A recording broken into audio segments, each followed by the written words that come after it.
Shalom saudaraku yang dikasihi dan diberkati oleh Tuhan Yesus Kristus, damai sejahtera daripada Allah menyertai saudara dan saya di hari ini. Senang sekali rasanya saya Pendeta Ranu Wijayanto boleh kembali berjumpa menyapa saudara melalui renungan firman Tuhan di hari ini. Saudaraku, saya yakin dan percaya setiap kita memiliki kriteria atau syarat tertentu ketika kita harus memilih seorang calon pemimpin.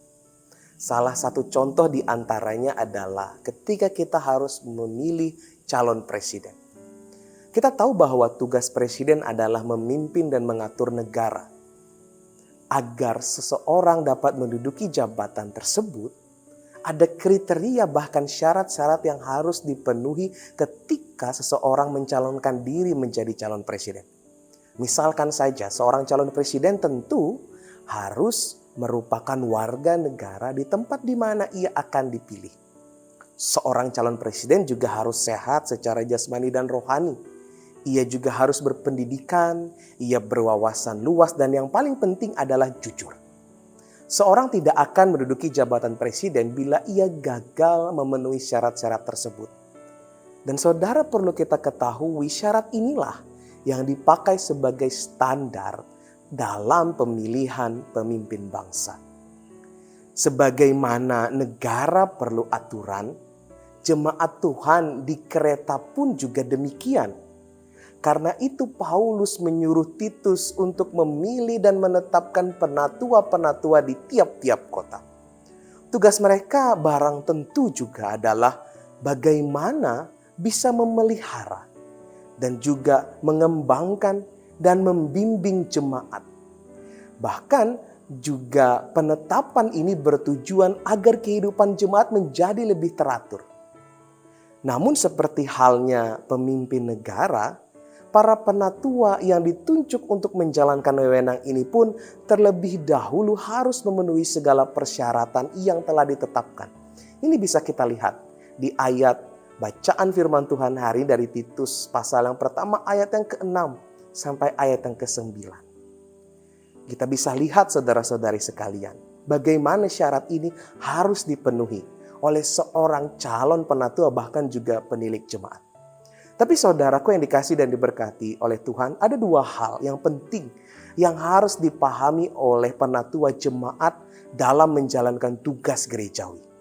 Yang pertama adalah mereka harus mampu membimbing jemaat agar memahami ajaran yang benar.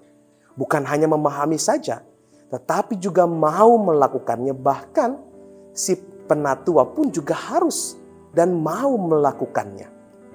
Dan yang kedua adalah mereka harus memiliki keberanian untuk menegur dan menyatakan kesalahan orang-orang yang melawan kebenaran dan orang-orang yang mengajarkan ketidakbenaran.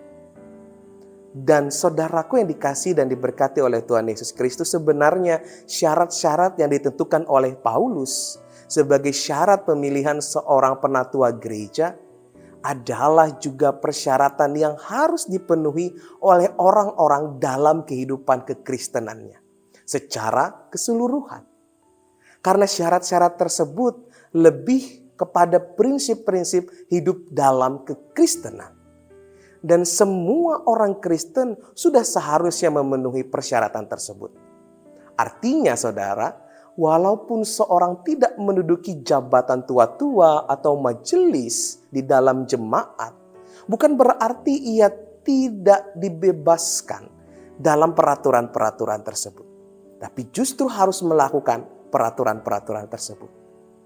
Itu sebabnya persyaratan ini saya lebih senang menyebutnya sebagai pola hidup Kristen secara menyeluruh.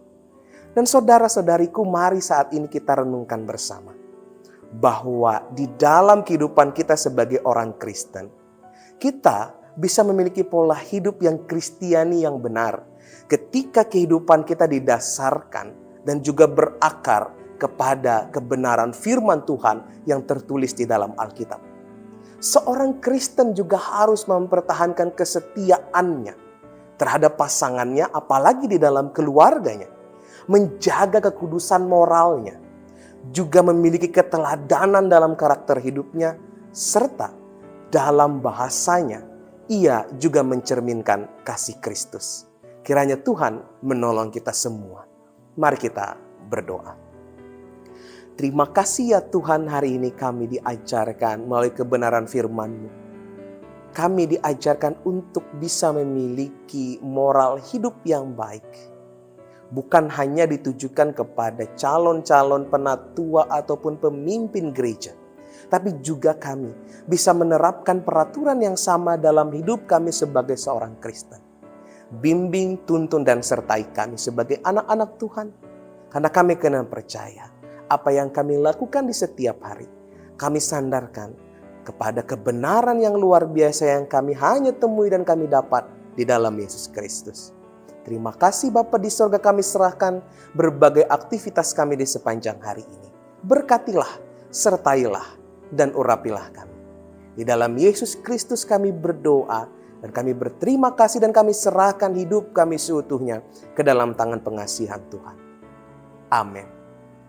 Selamat beraktivitas, kiranya kasih Tuhan Yesus Kristus memberkati saudara dan saya. Shalom.